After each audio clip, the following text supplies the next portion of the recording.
Shema Yisrael, Adonai Eloheinu, Adonai Echad. These are the expressed words underlying the faith of all the children of Israel. That there exists only one indivisible God, by whose will the universe and all that is in it was created. Herein lies the faith, the fundamental faith of the Jewish people.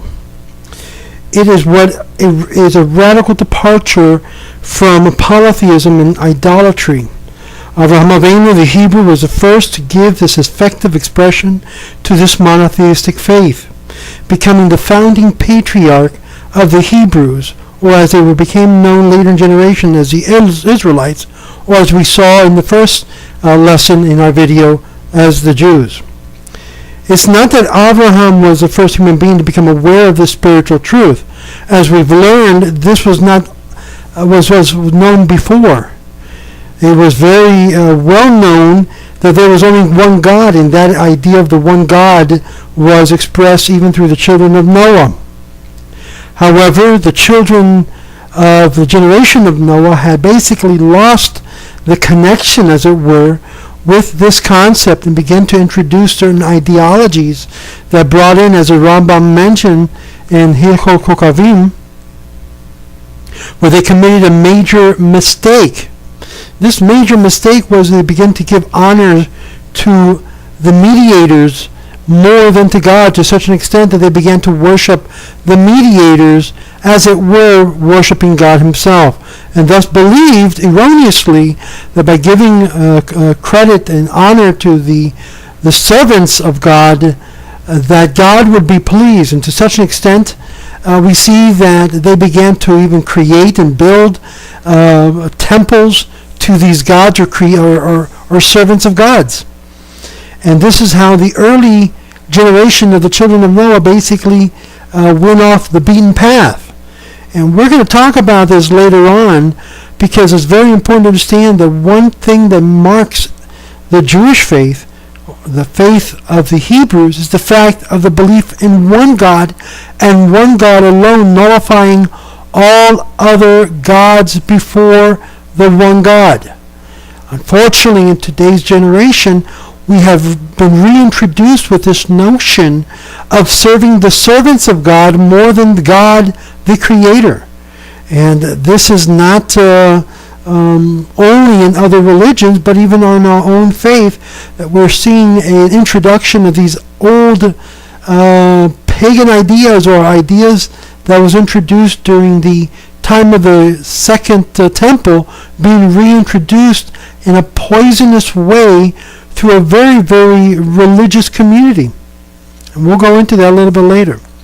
The ability of Abraham to transmit his faith and become toxic to such an extent that his posterity would be influenced by it is something which we read in Genesis 18 verse 19. For I have known him that he may instruct his children and his posterity to keep the way of the Lord by doing what is just and right. That's in Genesis chapter 18 verse 19. This idea of propagating the faith was known to Abraham and his descendants. The idea of proselytizing the idea of one God was not foreign to Abraham, was not foreign to Isaac, it was not foreign to Jacob, and it wasn't foreign either to 12 children of Israel. It is foreign to today's contemporary Judaism that wishes not to identify themselves as a faith that basically is completely toxic with the idea of bringing others to the idea of one God. Obviously, we have become ashamed of this idea of proselytizing. It became a bad word, as it were. And this is why in many circles you'll read little statements saying Judaism is not a proselytizing faith. That is a bogus statement. Anyone who will look up a dictionary, and please do so, and look for the word and term in English or in Spanish, what the word proselytize mean. All it means is to influence and change a person's position or beliefs from one to another.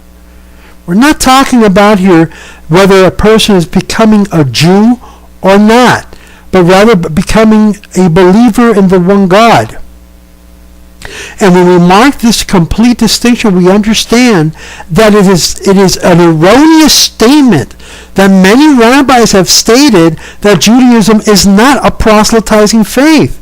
That, my friend, is not true. It is contrary to all that we have learned in Hebrew Judaic history. Totally contrary. We have become a faith that became hushed by the power of persecution, by the power of those who basically occupied our land, who took control over our faith and hushed our mouth because we became afraid that our lives were at stake. And in order not to put our lives at risk, we remained quiet. I'm going to say a blessing that we should say every time we drink something. And it's a very nice blessing to thank God for everything we receive from Him. Baruch atah Adonai Eloheinu melech haolam shehakol nihiya bidvaro.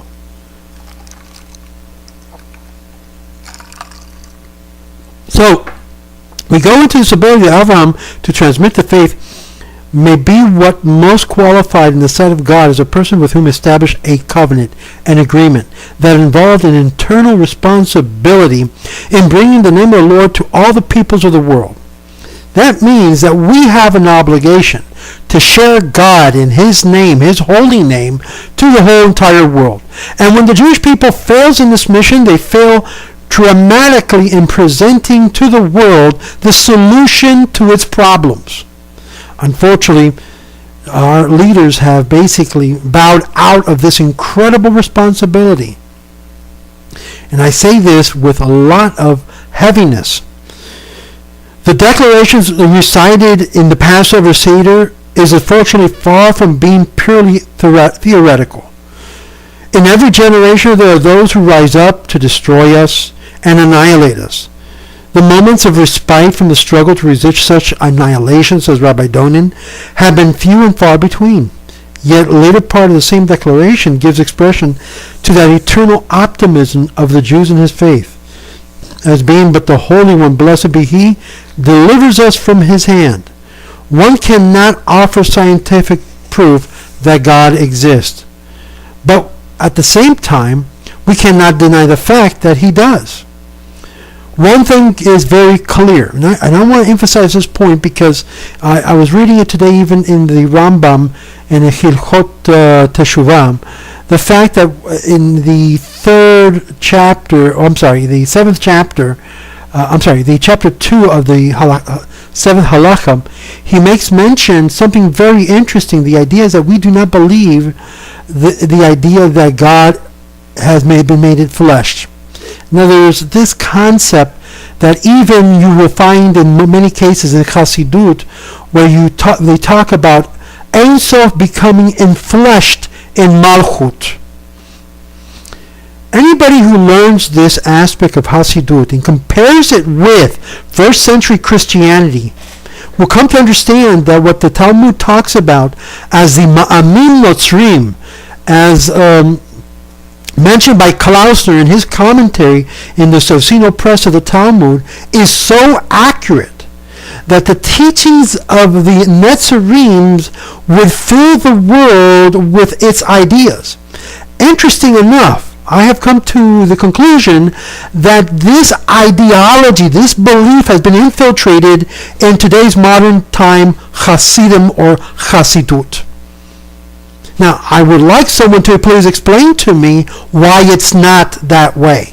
Because every indication shows to me that there has been a tradition of continuance on this concept of making the Malchut, making the Mashiach that they appoint as God in the flesh.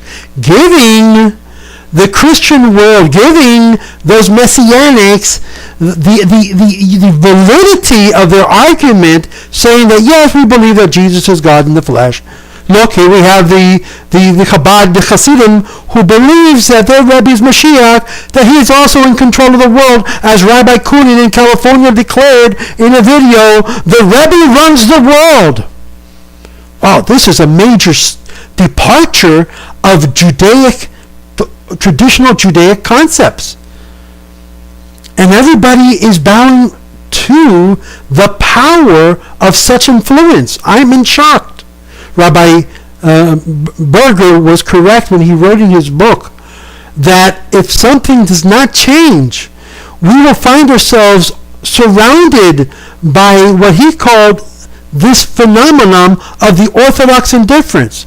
I really encourage you to read his book, The Rebbe, the Mashiach, and the Orthodox Indifference. But we have a more safer and much stronger statement from our Torah that says in Bamidbar, in Numbers chapter 22, by the words of Bilam, even this passage we learn that even Bilam became known as the Moshe Rabbeinu of the non-Jewish world. In other words, he had the same abilities. Even though he was coming from a part of Tumah, nevertheless, when a non-Jewish leader of his sort rose up and spoke, he spoke exactly what God told him to do. He did not do more. He did not say less. He said specific. And yeah, I want you to listen to his words as he declares in Numbers chapter 22, verse 9. God is not a man to be capricious, or a son of man to change his mind. He would speak and not act, promise and not fulfill. What is he saying here? My friends, God is not a man. God is not a son of man, a human being that tends to change his mind at his whims. So we have here a complete contrast of what has been standardized concepts in the Christian world that is rejected by Judaic principles and fundamentals.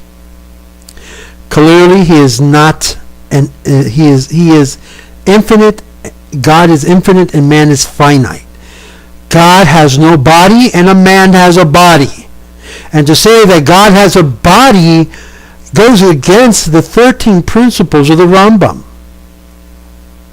So now we have a big problem. In the beginning of the great contradiction of the Christian statement of Jesus is God, and I have to now add, unfortunately, of the Mishachist who believes that the Rebbe also is Elohim, is God, we must say very clearly that it is usher to follow this concept based on Torah, based on our sages, based on previous precedents. As a matter of fact, it tells us very clearly in Tehillim 146 verse 3. It says, "Put not your trust in the Son of Man, in whom has possessed no salvation." The very moment that a group of, I don't care if it's Jews, or Jews for Jesus, or Jews for the Rebbe, begins to tell you you have to believe that he is God in the flesh, that you can pray to God and to the Rebbe, or pray to God and to Jesus, my friend, that is avodah zarah. Judaism completely rejects this notion. And I would even dare say that if you are participating in such congregations, my friends, get out of it. Even if they're showing you and teaching you 3/4 Judaism, it is a venom that begins to swallow the adherents or the adherer. We are living in a very perilous time in which our faith is being challenged left and right. Now, I'm going to be attacked for sure by this video, because how can I even raise my voice after being so welcomed in by these groups? Let me be very clear. I do not believe in Jesus, neither as Messiah, neither as God, neither as anything that is connected to this. Neither do I believe that the Lubavitcher Rebbe is Messiah, nor God in the flesh, nor do I sing in the back and say, Yechi Adonenu. Those who do such things are playing with a very thin line, as far as I see. It's my opinion, and I have a right to my opinion. They're playing a very thin line between belief in one God, if not tantamount to idolatry, in the same ilk of first century Christianity. And thus, there is a parallel that we ought to learn in history and in today's time between those two movements. Jewish scholarship and religious leadership have from the very beginning shown sensitivity to the demands of reason, something that today has been set aside. Judaism clearly draws a distinction between such views and occurrence that are clearly against reason, and such views or events that are only above reason. There are two very different reasons in this point. The basic theological premise of the Jewish faith, namely that God exists and that he created the world by his will, that he revealed his will to Israel and mankind at Sinai, and other moments in history. Through these are all in the realm of the spiritual unknown, and their processes unknown to us. None of them can be categorized as against reason and faith in the Judaic framework, and they are not antagonistic but complements one another. In other words, reason and faith go hand in hand. The concept of God which the Jewish people stubbornly have clung to is one that which admits no compromise with the universality of God, with the spirituality of God, and with the unity of God. In the beginning God created the heavens and the earth, we read, are the opening words of the Torah. He is the God of the universe. I am the Lord your God who took you out of the land of Egypt, are the opening words of the Ten Commandments in the historic revelation to Israel. The universal God is the same God who brought freedom to Israel and whom Israel declared its allegiance. This Jewish conception of God is of a moral God who demands moral and ethical living and justice of all mankind. He is a universal God whose sovereignty is over all the world. It's a Jewish prayer which we use the expression, the God of Abraham, the God of Isaac, the God of Jacob, the God of Israel. It's not simply that God belongs to the Jews alone, or that he has a special God. This would imply that there's a limitation of God's sovereignty, or an admission that there are other gods who look after other nations. No. When it refers here to the God of Abraham, it's referring to that Abraham's God, Isaac's God. This relationship that Abraham, that Isaac, that Yaakov had with the creator of the world. We relate to that as they were messengers and you might say chariots of God to be able to have us understand how is God. The phrase the God of Israel implies only an affirmation of the special relationship that Israel believes it has with the universal God by virtue of a covenant entered into with Abraham and reaffirmed in subsequent occasions in the spiritual odyssey of the people. To say the God of Israel is only to remind ourselves of our covenant with that universal God to whom all mankind owes an allegiance. The Jewish conception of God has not admitted any physical qualities. The expression, for example, the face of God, the hand of God, the feet of the Lord, the throne of God, are terms used symbolically. There exists no other language by which qualities or characteristics of God can be described. Only the poverty of man's language to describe that which belongs to the spiritual world is responsible for such usage. The sages, the Chachamim of the Talmud, said the Torah speaks in the language of men. In other words, God is speaking in human terms here. But we should not take those human terms to be able to make God into a man. It is the language of men that these spiritual attributes of God that are summarized in the following passage, which we sing during even Rosh Hashanah and Yom Kippur. The Lord, a compassionate and gracious God, slow to anger, rich in steadfastness, kindness, extending kindness to thousands of generations.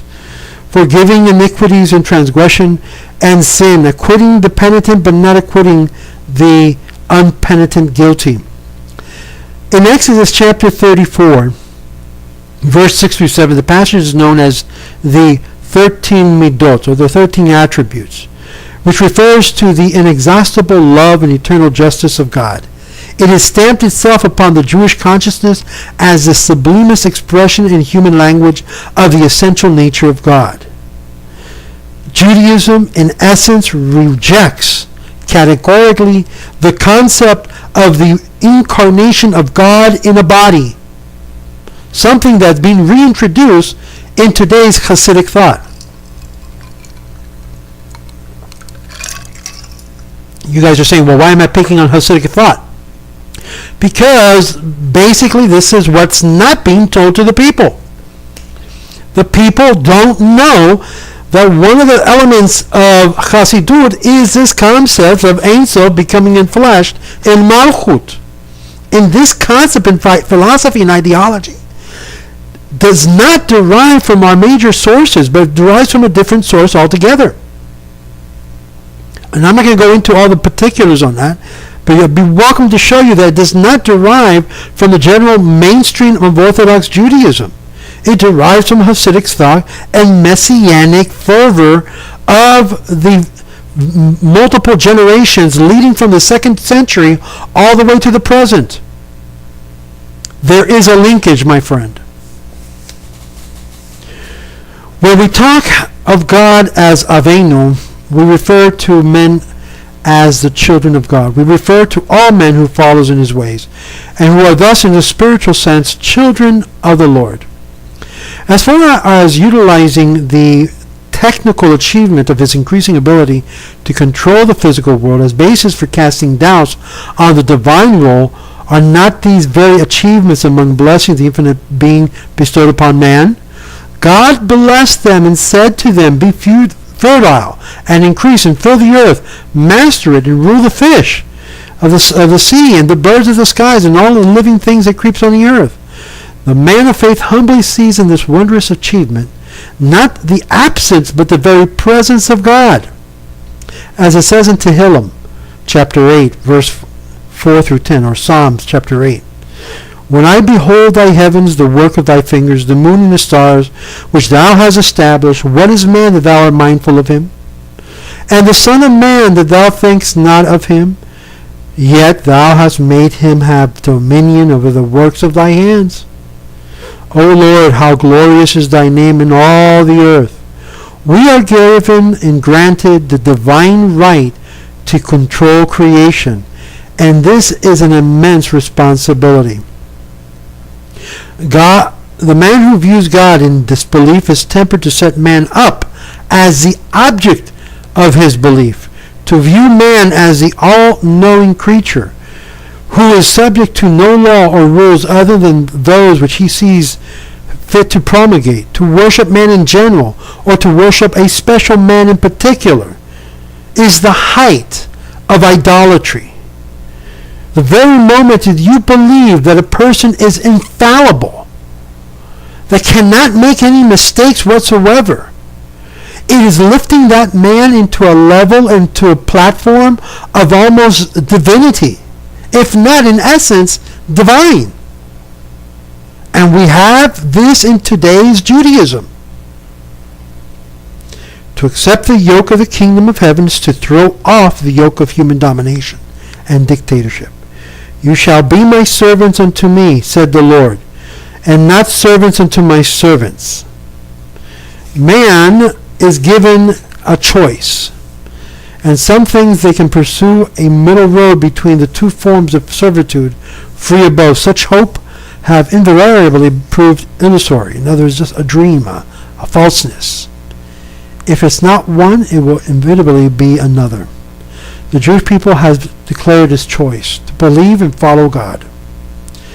But Israel has not only its God, which is one, which is not an embodiment of a human being. It is indivisible and thus very difficult to grasp, because it's easier to grasp a picture, it's easier to grasp a photo, it's easier to say, oh, here's God, this image, it's in this representation. And yet God tells the children of Israel, I don't want you to have any representation. I'm beyond representation. I'm alive. I was, I am, and I will be. Don't limit me in anything. So we find that God gives a gift to the children of Israel. It's His Torah. The Jewish faith does not stop where it says that God created the heavens and the earth. It starts there. Continues to acknowledge that I am the Lord your God who took you out of the land of Egypt. He is a living God who continues to play a role in the universe He created. He continues to play a role in the lives of human beings, in the lives of human affairs. Central to the belief in a living God is the Jewish people's belief in the spiritual fashion He communicated His will and His commandments to the creatures whom He endowed with free will, but whom He called to be His obedient servant. Not necessarily to be perfect, but to be holy and to be obedient to His command. The very essence of Judaism rests upon the acceptance of a spiritual historical event in which our ancestors participated as a group, as well as acceptance of subsequent spiritual revelation to the prophets of Israel. This extraordinary historical event, which was promulgated through the Ten Commandments of Mount Sinai, 7 weeks following the exodus of the children of Israel from Egypt, God's will was made manifest in a written Torah, written down by Moses under divine prophecy during the 40-year period after the Exodus, side by side with the 5 books of Moses that the non-Jewish world calls the Pentateuch. We believe God's will was made manifest in the oral tradition and the oral Torah, which has its source at Sinai and revealed to Moses and then orally taught by him to his religious heads of Israel. The written Torah itself alludes to the oral instructions. The oral Torah, which clarifies, provides the details of many of these commandments which are contained within the written, which was transmitted from generation until generation to finally recorded in the 2nd century to become the cornerstone upon which the Talmud was built. Non-traditionalist regards the Torah as inspired writing of great men, a record of man's attempt to reach out to God. According to this view, there is nothing eternal about Torah, and thus it is only a human document. And here, if this were the case, why indeed should it be treated as more authoritative, a guide of behavior as anything else in the embodiment of truth than, say, the ethics of Aristotle or Kant or Spinoza? It only is a set of man-made tribal laws. Anyone indeed justified in eliminating it, what no longer suits them, changing the leader, changing the rules. This is precisely the rationale used by non-traditionalist Judaism to justify the far-reaching changes in Jewish practices that have been introduced. This is why Maimonides makes mention when dealing with the Bnei Edom versus Bnei Ishmael in his tractate. He makes mention that the reason why we Jews ought to reach out to the Bnei Edom, the Christians, is because they hold to that same concept that we Jews traditionally have held to. What is that concept? That we believe that the 5 books of Moses were divinely given, divinely breathed. They are God-given. The very moment a person no longer believes that the 5 books of Moses were God-given, God-breathed, we run into a big problem. Now, I'm not going into the minutia of whether every single letter, if there were letters taken, they got to remove, I'm not going to go into all of those particular details in this study. But the fact of a general concept that we hold that the 5 books of Moses were given by God, that is true and is transcending time and is applicable to today's world, is something that both the Jewish world and the Christian world traditionally has held as a very basic fundamental idea or concept in its faith. Other segments of Judaism that I've mentioned before do not hold to that and look at the book as something that can be changed and ratified according to human and rabbinical interpretation.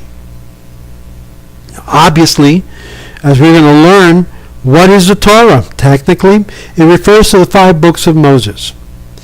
This is called Torah Shebeketav, the Torah which was written, which is kept holy in the holy ark of the synagogue, which has been copied on a scroll and passed down from generation to generation.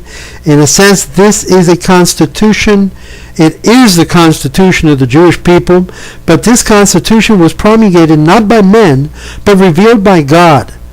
By Torah, it's also meant the Torah Sheba'al Peh, the Torah from the mouth, the teaching, because the word Torah means teachings, which Moses received at Sinai and transmitted to Joshua or Yehoshua, and Yehoshua to the elders, and the elders to the Navims, the prophets, and the prophets to the men of the great assembly, as we read in Pirkei Avot, chapter 1, verse 1.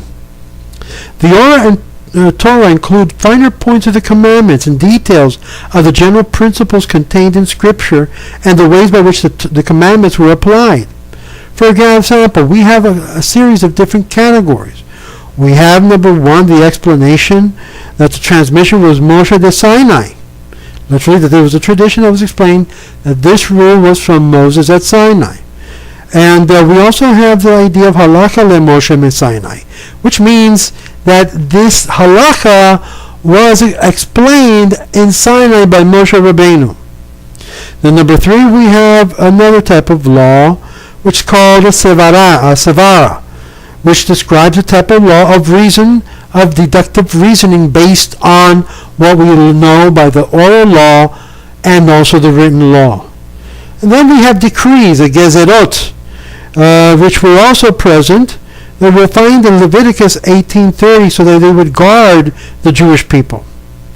And the 5th level of Torah Sheba'al Peh were considered rabbinical takanot, which were usually to last a certain amount of time, and if the children of Israel would accept it, it would become a permanent feature in their way of life. Then you have, obviously, where you have minhagim, customs, which really, you're going to see there's a lot of customs in the Jewish people, and once they accept those customs within certain segments, it's applicable only to those groups of Jews who have accepted it as a custom. And the explanation of this is also found in Mishle and Proverbs 22, verse 24. So these are the different levels of oral Torah that we find in Judaism. Obviously, we have a new kind which has been used very often called chumras, that they look for different openings in which to apply certain rules, and sometimes these chumras have been caused more problems and making it more stricter than more open to be able to live a Judaic life. The written Torah commands the animal's need for food to be killed, as I had commanded you. Now, how should this slaughtering take place? What's the regulation governing such slaughtering? The Torah does not tell us, the written Torah does not tell us how to slaughter an animal, and thus we have the oral Torah that does. The written Torah commands us to bind them as a sign upon your heads and your frontlets between your eyes. This reference leaves the tefillin, how to do it, how to place it in the dark. Will they to be round? Will they be red, white, and blue? Will they be like in a cone shape?